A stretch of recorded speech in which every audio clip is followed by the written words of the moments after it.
Y es que hablar de democracia con demócratas es muy sabroso y es lo que estamos haciendo hoy. Lo complicado pasa cuando las personas que no quieren escuchar la palabra democracia se ponen en la mesa.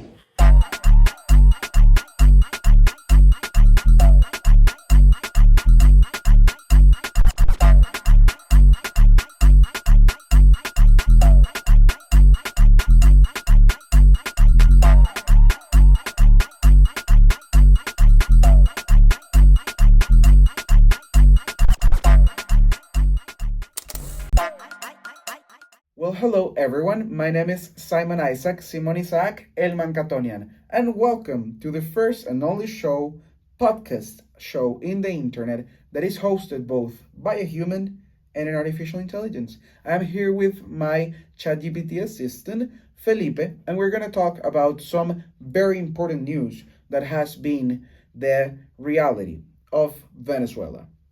You have something to say, Felipe? Hey everyone, thanks for joining us. We've got some truly impactful updates to share about what's happening in Venezuela. So stick around because this is going to be a powerful discussion. Thank you. I'm gonna start talking about the Guacamaya Operation, or like the parrot macaw that we have in Caracas. This was a political operation that, just like a surgery, happened in the heart of Caracas in the Argentinian embassy, freeing 5 political prisoners that were sieged in this embassy after working as part of the team of the last opposition leader standing, María Corina Machado. She is then titled of winning the elections on July of 2024, elections that were stolen by the current dictator of Venezuela, Nicolás Maduro. Can you help me out, Felipe? Of course, the Guacamaya Operation took place on the night of May 6th, and it was a meticulously planned rescue operation. It freed 5 key members of María Corina Machado's team who had sought refuge in the Argentine embassy in Caracas. These individuals were essentially held hostage by state security forces who turned the embassy into a de facto prison. The operation was conducted with precision, no violence, and showcased the opposition's capability to outmaneuver the regime's tight grip. This not only highlighted the regime's vulnerabilities, but also sent a strong message of hope and resilience to Venezuelans everywhere. Yes, this happened last week. This is recent news. These people that were sieged on the embassy were Magali Meda, Claudia Macero, Pedro Urruchurtu, Humberto Villalobos, and Omar González Moreno. Omar González Moreno had recently an interview first, he was part of the campaign team of María Corina Machado, which means these are the people that are entitled with the astronomical winning that María Corina Machado and his candidate Edmundo González Urrutia had in these elections in Venezuela.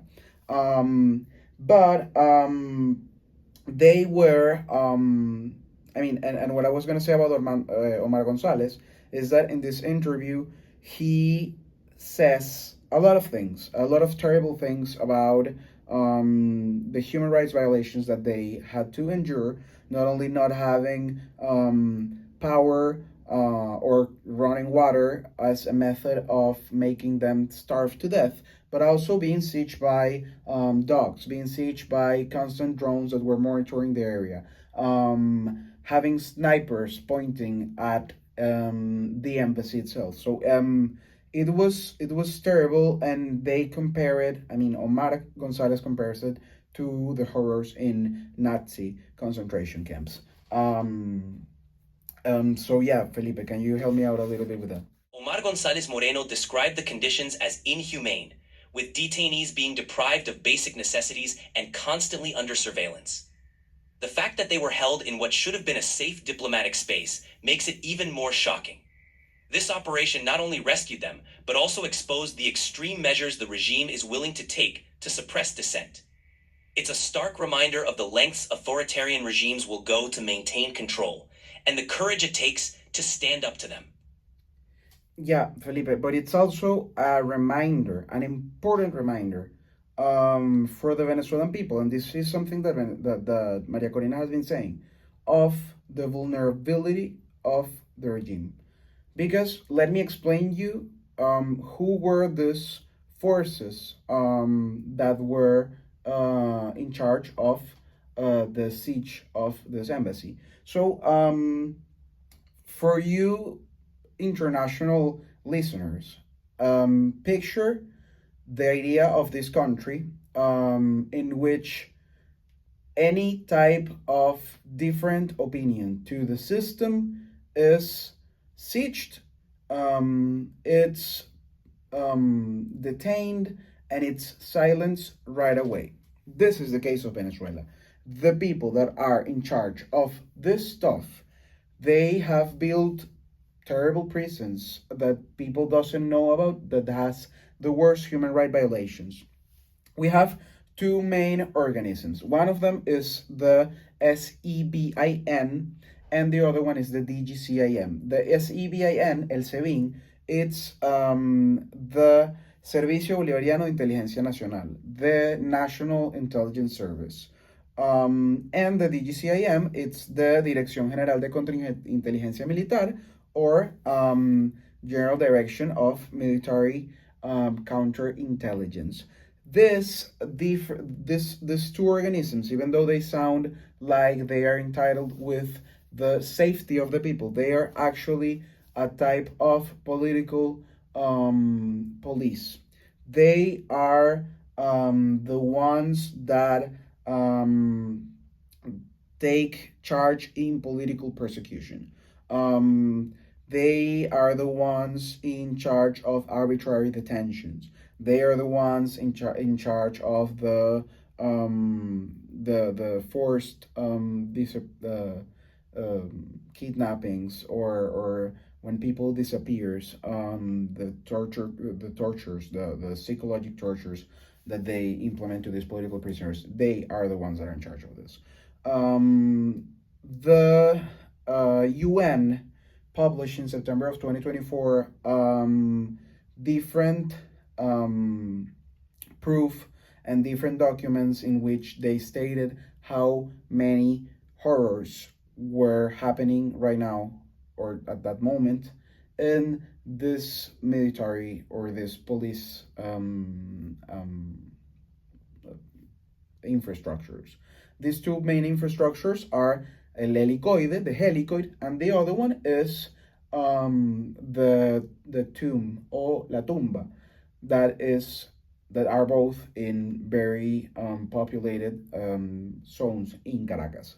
Help me out, Felipe. Certainly. These two organizations, the SEBIN and the DGCIM, operate as the regime's primary tools of repression. They're notorious for their involvement in abductions, enforced disappearances, and severe torture of political prisoners.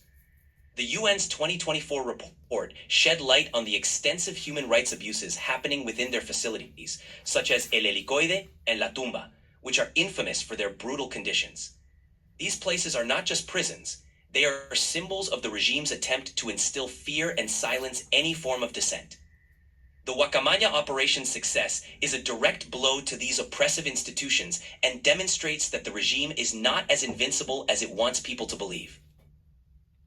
Yes, the same Nicolas Maduro, like the dictator, and its general attorney Tarek William Saab has, I wouldn't say has, like, daily, point at dissidents as terrorist, as insurgent, and after the elections in 2024, this carried a lot of protests in which these people that decided to, protest and make their voice heard against the stealing of the election were persecuted and were, imprisoned as this, in a way that the prisons had to be, updated, or let's say like refurbished, for them to be, actually adapted to them, and they're still in terrible conditions.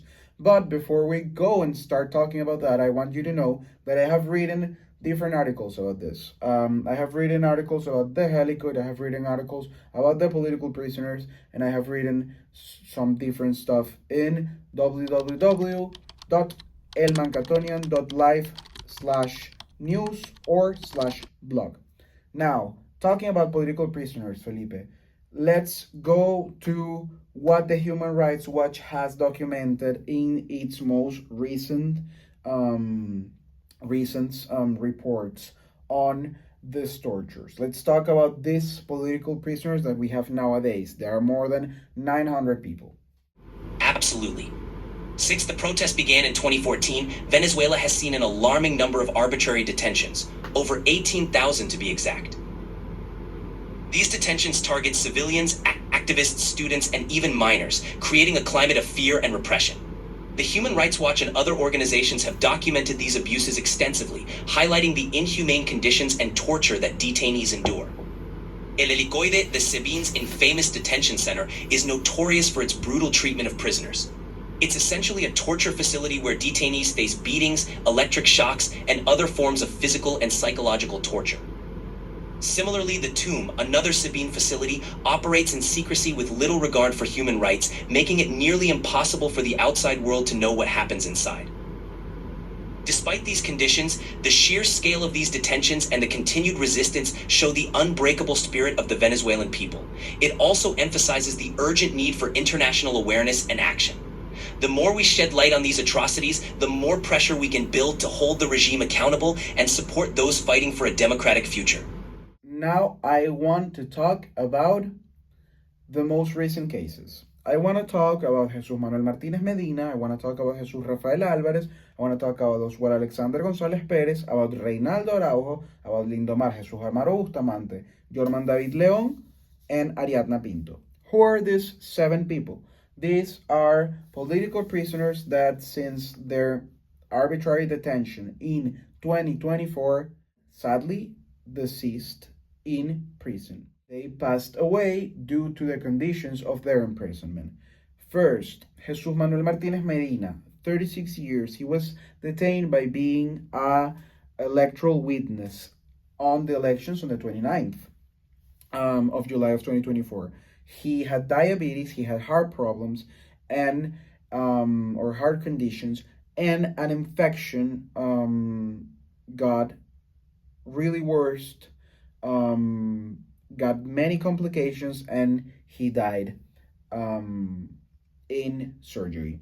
The Human Rights Watch actually complained about this case, and they say that this is evidence, hard evidence of systematic abandonment of political prisoners.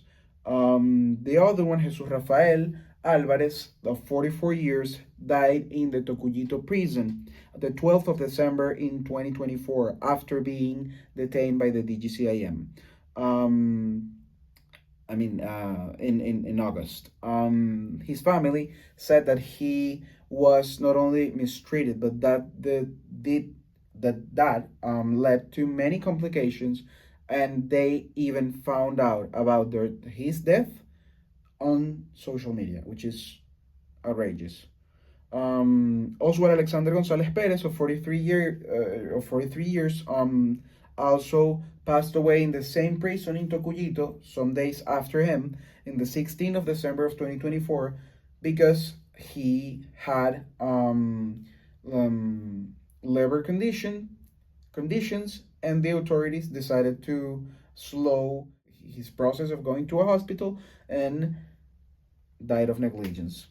Reinaldo Araujo was a political dirigent from María Corina's team. I actually wrote an article about Reinaldo Araujo and about the different movements that are happening with political prisoners right now in Venezuela. That is something that I'm going to talk a little bit further in www.elmankatonian.live/news. And now we have Lindomar Jesús Amaro Bustamante. This was a man of 27 years that passed away the 3rd of May this year, which means some days ago. They said that this was due to a suicide, but all the conditions are difficult to understand. Also, there was two more political prisoners that died after being released, or after, yeah, getting to be released. Jorman David Leon of 28 years, he was released on the 4th of January of this year, but he had a medical condition that aggravated, and sadly he passed away on the 4th of February of this year. And Ariadna Pinto, a young girl of 20 years, had diabetes. She didn't got any medical assistance, any medical care, didn't got insulin, didn't got anything due to the conditions in these prisons. And after she was released, she passed away on the 10th of May 2025. That is this, like this was this Friday, like this last Friday. So Felipe, help me out. There has been a lot of data from the Venezuelan Observatory of Prisons doing complaints. There has been reports from the Human Rights Council in the United Nations, the Human Rights Office from the United Nations. Help me out. Let's talk about this, and then we're gonna talk about what the Committee for the Political Prisoners' Freedom is in Venezuela. Of course, the Venezuelan Observatory of Prisons and the United Nations Human Rights Office have consistently reported on the dire situation of political prisoners in Venezuela. These reports highlight systematic neglect, lack of medical care, and the brutal conditions that lead to these tragic deaths. The Committee for the Freedom of Political Prisoners is working tirelessly to bring international attention to these human rights violations and to advocate for the humane treatment and release of all political prisoners. The sheer number of cases and the ongoing documentation by these organizations underscore the urgent need for international pressure and action to address the human rights crisis in Venezuela. Let's move on to discussing the role and efforts of the Committee for the Freedom of Political Prisoners in more detail. Yes, this committee, it's a root. No, well, this committee is a product of social civility in a very organized and efficient way. This February and March, like February and March this year, a group of mothers, wives, daughters, sons, families, friends of these political prisoners decided to start their route for justice and freedom. This was a route that went to different committees, or different embassies, or different offices, or different organisms in the city of Caracas, claiming for justice, justice for their families, justice for the system to take the right measures. So I want to do a little message in this. These people has been recently protesting, asking for the international community to take not only actions, but to pay attention to what's happening in Venezuela, because they have used every resource they could inside of the country, inside of Caracas, the capital. They tried to do this route as a pacific way of asking human rights for their families that are not only illegally detained or arbitrarily detained, but they are also held in terrible conditions. So this is of great importance. Felipe. Absolutely. The efforts of these families and loved ones underscore the critical need for international awareness and intervention. They have exhausted all possible avenues within Venezuela and are now appealing to the global community to stand in solidarity with them. Their peaceful protests and relentless advocacy are a testament to the resilience and courage of the Venezuelan people. The Committee for the Freedom of Political Prisoners is not just a group, it's a movement that embodies the collective hope for justice and human rights in Venezuela. Their call for international support is a powerful reminder that the fight for freedom and democracy in Venezuela is far from over, and that every voice raised in their defense matters. Let's continue to amplify their stories and ensure that the world does not turn a blind eye to the ongoing struggles in Venezuela. Thank you, Felipe. Now I wanna use examples. I wanna use three important examples on Latin American history of how protests and the constant and creative way of demanding rights, especially due to corruption, due to political imprisonment, due to authoritarianism, are examples that are interesting to compare and interesting to understand for joining a big Latin American feeling of a fight for justice, peace, and democracy. The first example that I want to do is the Guacamaya leaks. These leaks were a hacktivist initiative in which different hacktivists joined in 2022 to leak different documents that were part of the state, the National Secretary of Defense, and in different countries like in Chile and in Peru from the military forces. So, Felipe, help me out a little bit with this information. Sure. The Guacamaya leaks were a significant hacktivist operation in 2022, where a collective of hacktivists accessed and leaked millions of sensitive documents from various military and defense agencies across Latin America. These leaks exposed corruption, human rights abuses, and the inner workings of military operations in countries like Mexico, Chile, and Peru. By revealing these hidden truths, the Guacamaya leaks played a crucial role in holding governments accountable and empowering civil society to demand transparency and reform. This example of digital resistance shows how information can be a powerful tool in the fight against authoritarianism and corruption in the region. Yes, the second example following that is the Lava Jato Operation. This happened in Brazil. It was Lava Jato, which is auto lavado in Spanish, or car wash, or well, money wash in English. This was an investigation started in 2014. It was pretty much the biggest anti-corruption investigation that has happened in the history of Brazil, probably in the history of Latin America too, by a team of attorneys and a judge in Curitiba that showed a terrible and huge scheme of different illegal accords that included the state oil company Petrobras, even construction companies like Odebrecht, and even political figures, politics around the world that were also involved in these malversations. Help me out a little bit with this, Felipe. Of course, the Lava Jato or car wash operation uncovered a massive web of corruption involving Petrobras, the Brazilian state oil company, and major construction firms like Odebrecht. It implicated a vast network of politicians, business leaders, and officials, not only in Brazil, but across Latin America and beyond. The investigation led to numerous high-profile convictions and highlighted the deep-rooted corruption in political and economic systems. The impact of Lava Jato was monumental, demonstrating how persistent legal and judicial efforts can challenge impunity and promote accountability, setting a precedent for anti-corruption movements throughout the region. Yes. And my last example, that is from the 70s, from the 80s, is the mothers of the Plaza de Mayo in Argentina.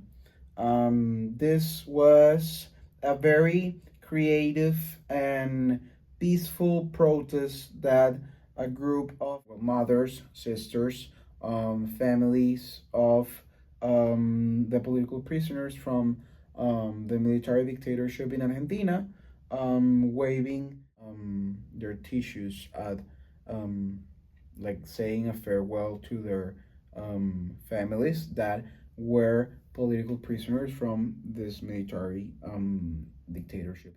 Sure, The Mothers of the Plaza de Mayo in Argentina were a group of courageous mothers who began peaceful and creative protests during the military dictatorship.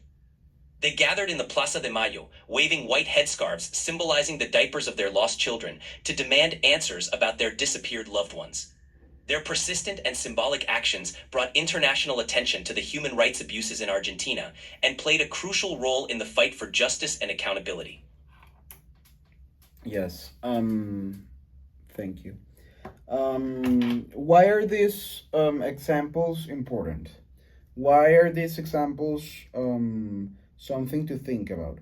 Because this shows two things that are actually happening right now in Venezuela. The first one is that just like the mothers in the Mayo Plaza, there are always peaceful and creative ways of doing protests. And all of them can and need to be acknowledged as a whole to understand and to support the fight for freedom of a country. And the second thing is that, ironically, just like sharing the name within the Guacamaya leaks and the Guacamaya Operation, the Macao parade, the one that we have in Caracas, and it's very emblematic of our city, it's also a symbol of freedom. It's a symbol of diversity. It's a symbol of us as Venezuelans. And why is this important? Because the regime was wounded to death. The regime is wounded to death. And it's not only because of the Guacamaya Operation, also because they lost elections without giving the actual results, because they lost the acceptance of the people, and because they have made a lot of mistakes. And this Guacamaya Operation is just one of many that they are showing through their costuras in Spanish. I forgot the word in English for a moment. But right now I want to make a message. I want to say a message before going into conclusions for this first part. And it is that for the people that are listening, you know what, I'm going to do this in Spanish. For the Venezuelans that are listening, para los venezolanos que nos escuchan, and especially for those that has to be exiled, for those that had to leave Venezuela with a really deep wound in your hearts. Venezuela no está aislada. Venezuela no está aislada ni en el dolor que sentimos, ni en la lucha que tenemos, en la constante lucha de extrañar no solo lo que fuimos, sino si estamos afuera, lo que tuvimos. Venezuela no está sola, ni con sus trances, ni con sus luchas, porque el continente latinoamericano, que es tan joven, ha tenido estas luchas una y otra vez. Venezuela es parte de un gran juego de transición democrática que países como Chile, que países que en el cono sur, en el siglo XX, sufrieron dictaduras, son parte de un gran ejercicio democrático en donde el país, en donde el territorio, en donde el continente latinoamericano, the Latin American continent, is learning how to build democracy. So for making little conclusions, the things that we are understanding from the Guacamaya Operation, the most important four things are, first, that this is a success for the opposition, for the Venezuelan people. Second, that this is a wound for the regime. Third, that we need and we are having renewed international attention after so many mistakes that the same opposition has done. And at the same time, there is unity and there is I was going to say propósito in Spanish. There is a purpose for the opposition. Help me out with these four things, Felipe. But first, before you say it, remember that all of this was written in a book that I published about María Corina Machado, the modern Venezuelan Iron Lady. You can read it in www.elmankatonian.life/blog. Go on, Felipe. To summarize these key points, first, the Guacamaya Operation is a significant success for the Venezuelan opposition and the people, demonstrating resilience and strategic capability. Second, it highlights how deeply wounded the regime is, revealing vulnerabilities and the cracks in its facade of control. Third, it has renewed international attention on Venezuela, bringing the plight of its people back into global focus and support. Fourth, it underscores the newfound unity and sense of purpose within the opposition, which is crucial for the ongoing struggle. All of these elements are detailed in the book María Corina Machado, The Modern Venezuelan Iron Lady, which you can find on www.elmankatonian.live/blog. Thank you. And for my generation in Venezuela, or my generation of Venezuelans, and I'm going to say this in Spanish again, ustedes crecieron, nosotros crecimos con noticias de crisis. A nosotros se nos decía de pequeños que no podíamos hablar de política. A nosotros se nos decía de pequeños que eso era para los adultos. Well, newsflash, somos los adultos. Y no somos ajenos ni a la indignación, ni a la injusticia, ni a la idea de que en algún momento las cosas deben de cambiar. This Guacamaya Operation was planned not only to save these people from the claws of the government. It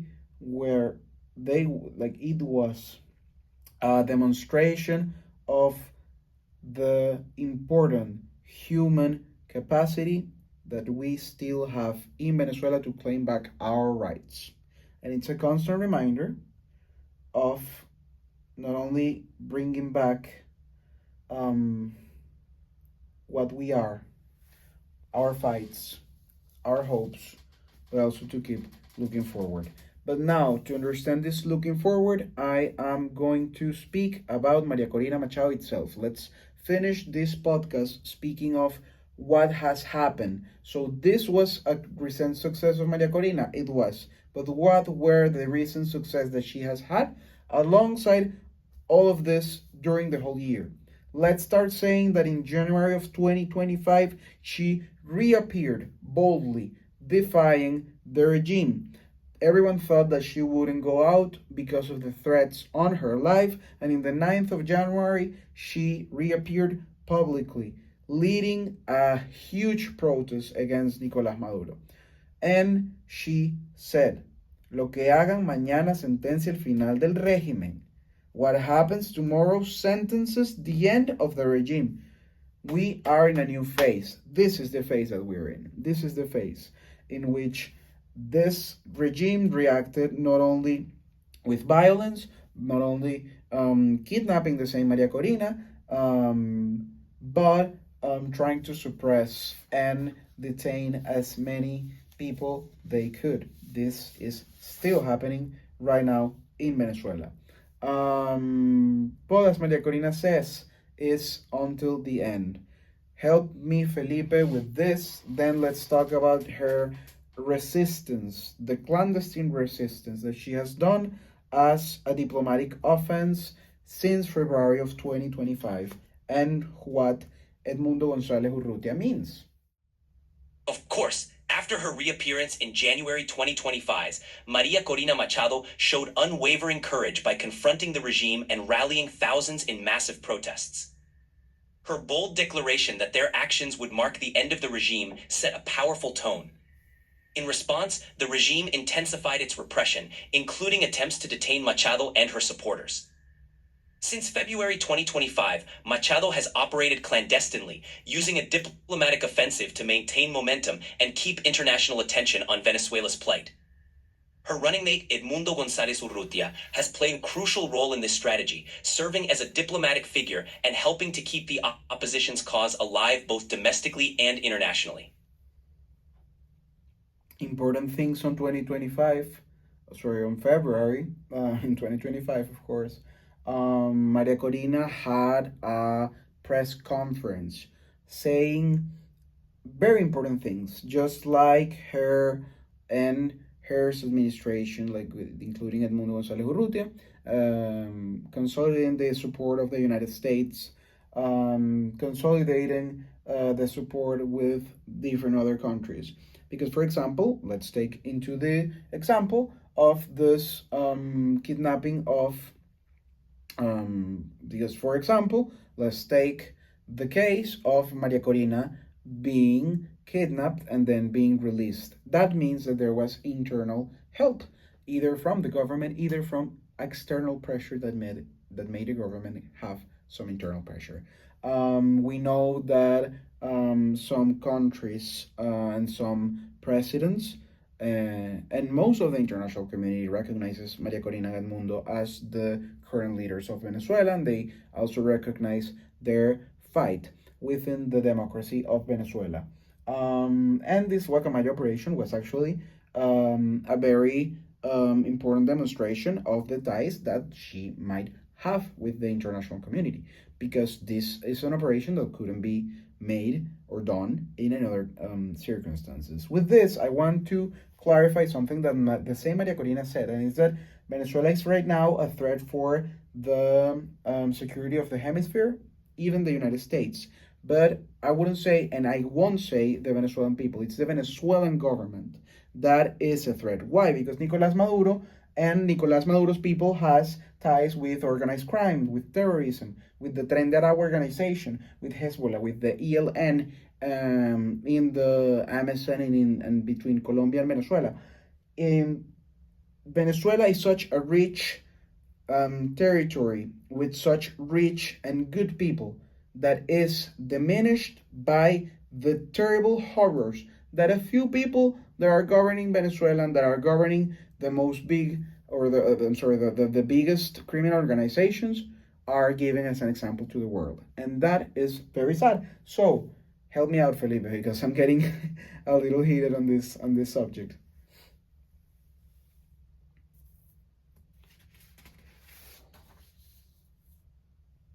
Of course, Maria Corina's message highlights a critical distinction.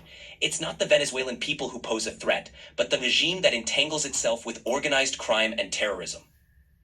By aligning with groups like Hezbollah, ELN, and Tren de Aragua, the Maduro regime turns Venezuela into a hub for activities that threaten regional stability, including that of the United States. This underscores the urgency for international attention and action. The Guacamaya Operation's success signals not only internal resistance, but also the support and cooperation from international allies. It's a testament to how external pressure and solidarity can make a tangible difference, reinforcing the importance of global awareness and intervention in supporting Venezuela's fight for democracy. Yeah, and that being said, the latest thing that of Maria Corina, or her latest accomplishment, is that she was listed on the 100 most influent people of the world in 2025. This was from the Time magazine. She was alongside leaders as Keir Starmer, Claudia Sheinbaum, global celebrities, and she is presented as the Iron Lady of Venezuela. Being that said, remember that I wrote a book on the Iron Lady, the modern Venezuelan Iron Lady, María Corina Machado. You can read it freely in the webpage www.elmankatonian.live/blog. So let's do a conclusion, Felipe. Help me out doing a conclusion on this.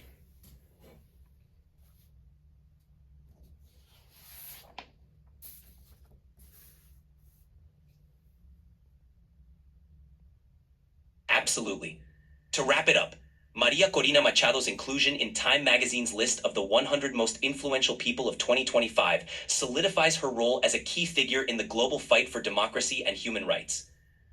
Her leadership, resilience, and ability to garner international support highlight the importance of the ongoing struggle in Venezuela. Her journey exemplifies how individual and collective efforts can inspire change, even against formidable odds. For anyone who wants to dive deeper into her story and impact, you can read The Modern Venezuelan Iron Lady for free on www.elmankatonian.live/blog. In essence, the path forward for Venezuela is built on the courage and determination of leaders like Machado and the unwavering spirit of its people. Yes. So, that being said, thank you for listening to this podcast. I have one more thing to say to you. And it's a final call. It's a call to action. And I'm going to say it in English and in Spanish. If you have family or friends in Venezuela, or know anyone from Venezuela, help them. How can you help them? Support them. Support them. Listen to their stories. Listen to their experiences. Let them speak, because this journey is really difficult. Si tienes familia o amigos en Venezuela, acompáñalos, aunque sea virtualmente, aunque sea con una palabra, un mensaje, escuchando. Porque este camino es difícil. Si estás en la diáspora, únete a organizaciones de venezolanos en tu ciudad. No porque sea un tema de involucrarte de pies a cabeza o algo por el estilo, sino porque estas campañas, consumir la información, consumir estas campañas, escuchar el mensaje de todos estos grupos, de estas ONG que están trabajando demasiado duro para que se escuche el mensaje, eso es crucial. I know it hurts. I know Venezuela hurts. Not being able to understand, help, or involve by being or feeling so foreign, it hurts. Pero Venezuela, el sueño venezolano es el que nosotros tenemos y el que nosotros somos. No estamos aislados, tenemos aliados venezolanos y no venezolanos. Hay que pedirle a esos aliados que no miren a otro lado. Those allies that we have, they cannot look to the other side. Because liberty is indivisible. La libertad no se puede dividir. And meanwhile, there are still political prisoners in any part of our country.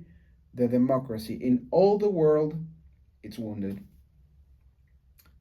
Thank you for this episode. So, thank you all for listening. My name is Simon Isaac. I am El Mankatonian, and this was our podcast. This is the product of my media, www.elmankatonian.life. You can follow me in this webpage and in any other social media in which I create content as the founder, director, and writer for El Mankatonian. Thank you for listening. Take care, everyone. Thank you for tuning in, and see you next time. Exactly. Thank you.